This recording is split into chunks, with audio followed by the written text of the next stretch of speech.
Hello, হ্যাঁ উকিল সাহেব, সব কিছু ঠিক আছে তো?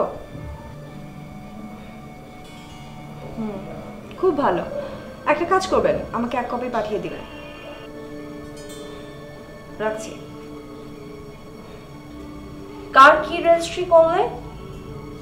ল্যান্ড। বসো।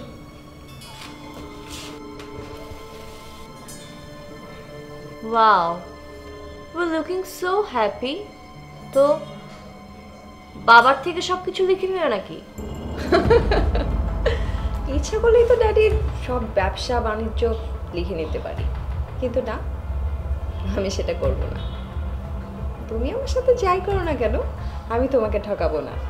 ক্লিয়ার করে আমাকে বলো তো, তুমি তুমি কার থেকে কি লিখে নিলে?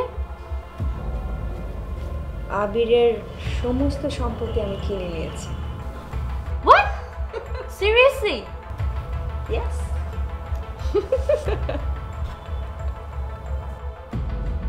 তুমি আমার বোন হয়ে এসব করতে পারবে?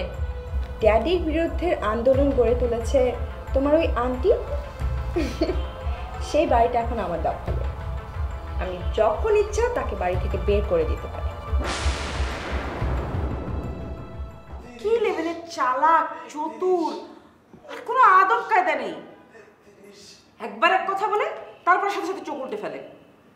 আর কি ম্যানেজিং পাওয়ার! হ্যাঁ, ভাইয়াকেও ম্যানেজ করে ফেলবে। করে ফেলতে পারবে, কোনো সন্দেহ নেই আমার। এর জন্যই বলছি লক্ষ্মী বউ, সময় থাকতে নিজের স্বার্থ বোঝো। আমরা কি করব? বাবাকে বলে উত্তরের বাড়িটা লিখিয়ে নাও আমাদের নামে। বাবাকে বললে বাবা দিয়ে দিবে নাকি? তো গয়না দিয়েছে না, সেটা সেটা কার বুদ্ধিতে দিয়েছে?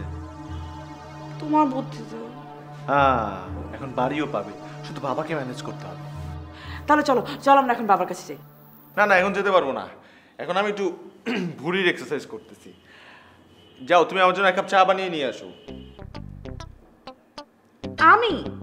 তাও আবার চা? হ্যাঁ, তো আমি তোমাকে একের পর এক সুন্দর সুন্দর বুদ্ধি দিচ্ছি না, তো আমার জন্য 1 কাপ চা বানিয়ে নিয়ে আসতে পারবে না? আচ্ছা ঠিক আছে। তুমি নাকি আবিরকে প্রেমের ফাঁদে ফেলে তার বাড়ি ঘর জমি জমা সবকিছু লিখে নিলে? এটাতে খারাপ কি দেখলেন?